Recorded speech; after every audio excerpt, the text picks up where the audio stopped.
Breaking news చూస్తున్నాం. You are watching highly disturbing content. Viewers discretion is highly advised.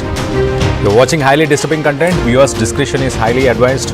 Breaking news చూస్తున్నాం. ఇటు పోలవరం జిల్లా మారేడుమిల్లిలో food poison జరిగింది.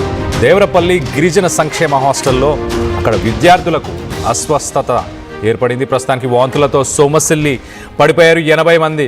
సొమ్మసిల్లి పడిపోయారు 80 మంది విద్యార్థులు. సీరియస్గా ఉంది కొంతమంది. దాంట్లో 51 మంది విద్యార్థులకు ప్రస్తుతానికి సీరియస్గా ఉన్నట్టు కూడా తెలుస్తుంది. రంపచోడవరం ఏరియా ఆసుపత్రికి కొంతమందిని తరలించారు. అలాగే మారేడుమిల్లిలో మరికొంతమందికి చికిత్స ఇస్తున్నట్టు తెలుస్తుంది. ఇటు ఇడ్లీ అలాగే ఒక శనగపిండితో చేసిన చట్నీ తినడంతో వాళ్ళ ఆరోగ్యం దెబ్బతిన్నట్టు తెలుస్తుంది. ఈ ఘటన పైన సీఎం చంద్రబాబు నాయుడు చాలా సీరియస్ అయ్యారు. ఇటు హాస్టల్ వార్డెన్ అలాగే ఆయా అలాగే వంట మనిషితో పాటు వీళ్ళందరినీ కూడా సస్పెండ్ చేశారు. పూర్తి నివేదిక ఇవ్వాలని అధికారులకు ఆదేశాలను జారీ చేశారు. ఆ హాస్టల్లో ఉన్న దాదాపు 80 మందిలో 51 మంది పరిస్థితి విషమంగా ఉంది అంటే అర్థం చేసుకోవచ్చు ఎంతగా ఫుడ్ పాయిజన్ అయిందో. ఆ చిన్నారులు తిన్న ఆహారం ఎంతగా వాళ్ళ ఆరోగ్యాన్ని దెబ్బతీసిందో విజువల్స్లో చూస్తున్నాం. You watching highly disturbing content. మనం చూస్తున్నాం ఆ పిల్లలు ఎంతగా బాధపడుతున్నారో, వాళ్ళ పరిస్థితి కూడా ఎలా ఉందో. నడవలేని పరిస్థితి, కొంతమందిని ఎత్తుకొని మరీ తీసుకెళ్లే పరిస్థితి ఉంది. అలాంటి పరిస్థితి నెలకొని ఉంది. దీనికి సంబంధించి ఒక్కసారి ఆ విద్యార్థులు కానీ ఏం మాట్లాడుతున్నారు ఒక్కసారి వాళ్ళ మాటల్లో వినే ప్రయత్నం చేద్దాం. ఏం జరిగింది అసలు తెలుసుకునే ప్రయత్నం చేద్దాం. ఇడ్లీ అంటే ఇడ్లీ సరిగా ఉడకట్లేదండి, ఇడ్లీ ఉడకలేదు. అందుకే నా కళ్ళు తిరిగి అలా చట్నీ పెట్టారా? బొంబాయి చట్నీ పెట్టారా? 9th class. ఉడికిన సరికి లేదా?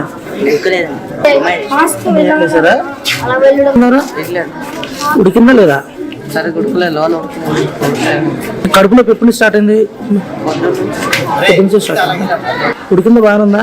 బాగానే కొద్ది గట్టిగా ఉడకలేదా? ఏం వేసుకుతున్నారు దాంట్లో? బొంబాయి చట్నీ. ఈ కడుపు నొప్పులు ఎప్పుడు స్టార్ట్ అయింది? ఉదయం హాస్పిటల్ నిన్న బాగానే ఉన్నారా? సాయంత్రం బాగానే ఉన్నారా? సాయంత్రం ఏం వేసుకుతున్నారు? నిన్న సాయంత్రం బంగాళదుంప. రంపచోడవరం పరిధిలో ఉన్నటువంటి మారేడుమిల్లి మండలంలో దేవరపల్లి గ్రామంలో ఉన్నటువంటి ఆశ్రమ పాఠశాల ఈరోజు పడిన తర్వాత అప్పుడు 15 మంది. ఎన్ని వామిటింగ్స్ ఎన్ని మోషన్స్ అయ్యి ఉంటాయి ఒక్కొక్కరికి? మోషన్స్ అంటే అవ్వలేదు మేడం. వామిటింగ్స్ మాటకు ఒక 6-7 మంది అయింది. 6-7 సార్లు అయ్యాయి ఒకసారి అంతే. వామిటింగ్ అవుతున్నాయని తీసుకెళ్తున్నాం. ఒక్కొక్కరికి ఒక్కొక్క వామిటింగ్ అయిందంటారు. ఇప్పుడు అక్కడ పిల్లల దగ్గర ఒక డాక్టర్స్ పెట్టాము. వాళ్ళని అడుగుతాం ఒక్కొక్క వాంతి అయిందంటున్నారు. మీరు చెప్పడం ఒక్క వామిటింగ్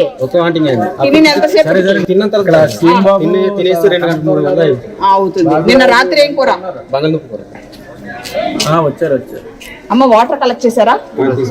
ఏది తర్వాత ఆ పిల్లలకు పెట్టిన టిఫిన్లో ఇటు ఇడ్లీ దాంతోపాటు బొంబాయి చట్నీ. అసలు ఇడ్లీలు ఉడకలేదంటూ పిల్లలు చెప్తున్నారు.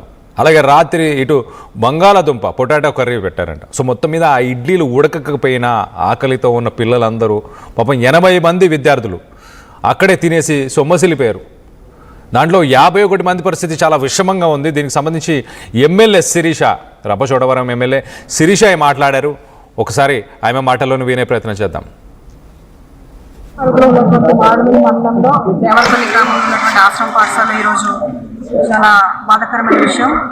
చిన్నపిల్లలు పాఠశాలలో మార్నింగ్ టిఫిన్ తిన్న తర్వాత పాయిజన్ అయిందని కొంచెం మంది పిల్లలు హాస్పిటల్లో చేర్పించడం జరిగింది. ఆ తర్వాత మళ్ళీ ఫుడ్ ఆఫ్టర్నూన్ లంచ్ తర్వాత మళ్ళీ కొంచెం మందికి కొంచెం ఫీవరు, వామిటింగ్స్, మోషన్తో పాటు ఇబ్బంది పడడం వల్ల ఏరియా హాస్పిటల్ తీసుకురావడం జరిగింది. దాదాపుగా ఇప్పటికీ 80 మంది పిల్లల వరకు హాస్పిటల్లోనే ఉన్నారు.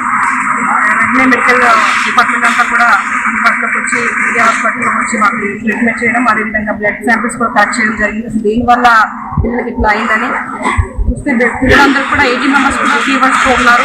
ఎక్కువ వామిటింగ్స్ కూడా అవుతున్నాయి. ప్రజెంట్ అయితే పిల్లల కండిషన్ కొంచెం పర్వాలేదు. దేవరపల్లి స్కూల్లో ఉన్నటువంటి వార్డెన్ హెచ్ఎం కూడా స్కూల్లోనే ఉన్నారు. కాకపోతే మరి ఇలా ఎందుకైందో తెలియదు. పూర్తి ఎంక్వైరీ మేము చేస్తూనే ఉన్నాం. ఆల్రెడీ హెల్త్ డిపార్ట్మెంట్ నుంచి టీమ్ కూడా వెళ్ళి ఫుడ్ శాంపిల్స్ అని కూడా తీసుకోవడం జరుగుతుంది. ఏదేమైనా సరే నేను అధికారులకి ఇప్పుడు ఐటీడీ పీఓ గారు కూడా రావడం జరిగింది. ఇన్సిడెంట్ జరిగిన వెంటనే నేను మన ట్రైబల్ మినిస్టర్ గారు అయినటువంటి సంజయ్ రాణి గారికి కూడా విషయం తెలియజేశాం. కలెక్టర్ గారి దృష్టిలో కూడా పెట్టాము. పుట్టముట్టిన వారు కూడా వెంటనే డిపార్ట్మెంట్ అందరినీ కూడా పిలిచి ఎంక్వైరీ స్టార్ట్ చేయమని చెప్పారు. ఏదేమైనా సరే ఈరోజు పిల్లలు ఎవరికి ఎటువంటి ప్రమాదం లేదు కాబట్టి సరిపోయింది. ఒకవేళ అనుకోని పరిస్థితులు ఏదైనా అయి ఉంటే నిజంగా అది ఇప్పటికీ మర్చిపోయినటువంటి సంఘటనగా మారేది.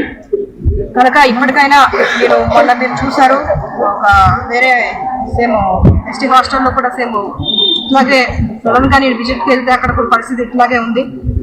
ప్రతి ఒక్కరికి వార్డెన్స్ కానీ హెచ్ఎంస్ కానీ ఒకటే చెప్తా ఉన్నాం, పిల్లలకి మంచి ఆహారాన్ని అందించండి. దయచేసి పిల్లల ప్రాణాలతో చెలగాటం ఆడొద్దని మేము పదే పదే చెప్తూనే ఉన్నాం. ఈ విషయాన్ని మేము ఆల్రెడీ సెక్రటరీ వాళ్ళకి, ప్రిన్సిపల్ సెక్రటరీ గారికి, మన ఎడ్యుకేషన్ మినిస్టర్ అయినటువంటి లోకేష్ గారి దృష్టిలో కూడా పెట్టడం జరిగింది. త్వరలోనే పూర్తి సమీక్ష జరిపి ఎంక్వైరీ చేసి దీనికి బాధ్యులైనటువంటి ఎవరైతే ఉన్నారో వాళ్ళ మీద తక్షణమే యాక్షన్ తీసుకోవడానికి ప్రభుత్వం తరపు నుంచి మేము సిద్ధంగా ఉన్నాం. ఎంక్వైరీ అనేది ఐటీడీపీఓ గారి ఆధ్వర్యంలో ఆల్రెడీ స్టార్ట్ చేశారు. కనుక పిల్లలందరూ కూడా వాళ్ళ యొక్క హెల్త్ ప్రజెంట్ ఓకేగానే ఉందని తెలియజేస్తా ఉన్నాం. పిల్లల ఆరోగ్యంతోనే ఆడుకోకండి, వాళ్ళకి సరైన ఫుడ్ని పెట్టండి అంటూ ఇటు ఎమ్మెల్యే కూడా చెప్పుకొచ్చారు. సో మొత్తం మీద ఇటు గిరిజన సంక్షేమ హాస్టల్ ఇది. అంటే గిరిజనులు ట్రైబల్స్ ఉండే ఒక హాస్టల్లో మరి ఫుడ్ని ఎందుకు సరిగ్గా పెట్టలేదు? అందులోనూ ఇంత నిర్లక్ష్యమా? 80 మంది ఉన్న ప్రతి ఒక్కరికి కూడా ఫుడ్ పాయిజన్ అయింది. ఆల్మోస్ట్ 80 మంది విద్యార్థులకు ఫుడ్ పాయిజనింగ్ అయిందని అర్థం చేసుకోండి. ఎలాంటి పరిస్థితులు ఉన్నాయి? పట్టించుకునే నాదుడు ఉన్నారా లేదా? అడిగే ప్రశ్న అంటే వాళ్ళు అడగలేని పరిస్థితి కాబట్టి వాళ్ళకి ఏది పెట్టినా గమ్మున వినండి, తినండి, చెప్పింది వినండి, పెట్టింది తినండి అన్న ధోరణి ఏమన్నా అక్కడ పాటిస్తున్నారా? సో మొత్తం మీద దీని మీద ఎమ్మెల్యే, ఇటు సీఎం చంద్రబాబు నాయుడు వీళ్ళందరూ కూడా సీరియస్ అయ్యారు. వాళ్ళ ఆరోగ్య పరిస్థితి ఎప్పటికప్పుడు తెలుసుకునే ప్రయత్నం చేస్తున్నారు. 51 మంది పరిస్థితి తీవ్రంగా ఉంది, చాలా సీరియస్గా ఉన్నట్టు కూడా తెలుస్తుంది. మన విజువల్స్లో చూడొచ్చు. ఆ పిల్లల్ని చూడండి, కడుపు పట్టుకొని ఆ డొక్కలోంచి ఉన్నది లోపల ఉన్నది లేనిది అంతా కూడా బయటకు వచ్చేసింది. వాళ్ళు నడవలేని పరిస్థితి, కూర్చొని ఉన్నారు కొంతమంది. చూడండి, అలాంటి పరిస్థితి ఎవరికి, ఏ పిల్లలకి కూడా ఇలాంటి పరిస్థితి రాకూడదు. చూడండి, మరో పక్కన ఇంకొక పిల్లాడు మనం విజువల్లో చూడొచ్చు. తను నిల్చోలేని పరిస్థితి, కూర్చోబెట్టి మరి వాళ్ళ పరిస్థితి మనం చూస్తున్నాము. వాళ్ళు వాంతులు చేసుకునే పరిస్థితి ఉంది. సో మొత్తానికి అయితే ఇటు ఉదయం వాళ్ళకి ఉడకని ఇడ్లీ, ఆ ఇడ్లీ పిండి ఎప్పుడు తయారు చేశారు, అది ఎంత పాడైపోయి ఉండొచ్చు, లేకపోతే దాంట్లో ఏమన్నా కలిసియా, లేకపోతే కల్తీ ఏమన్నా జరిగిందా? జనరల్గా ఇట్లా గిరిజన హాస్టల్స్ కానీ ఇలాంటి హాస్టల్స్లో ఇలాంటి సంఘటనలు చోటు చేసుకోవడానికి ప్రధాన కారణం వాళ్ళు కల్తీ వస్తువులను వాడడం, సరైన క్వాలిటీ స్టాండర్డ్ లేనివి, లేకపోతే సరిగ్గా అక్కడ హైజీన్ మెయింటైన్ చేయకపోవడం, ఆ కిచెన్లో సరిగ్గా హైజీన్ మెయింటైన్ చేయకపోవడం వల్ల ఇలాంటి సంఘటనలు గతంలో చాలా చూసాం. సో ఇప్పుడు ప్రస్తుతానికి మారేడుమల్లి దేవరపల్లికి సంబంధించిన ఒక గిరిజన హాస్టల్లో ఈ సంఘటన చోటు చేసుకుంది. 80 మంది విద్యార్థులు, 80 మంది స్టూడెంట్స్ ఒక్కసారిగా వాళ్ళందరూ కూడా సిల్లి పడిపోయారు. ఉదయం టిఫిన్ చేశారు, టిఫిన్ చేసిన తర్వాత ఒక్కసారిగా అన్కాన్షియస్ అయ్యి ఎక్కడికక్కడ పడిపోవడం జరిగింది.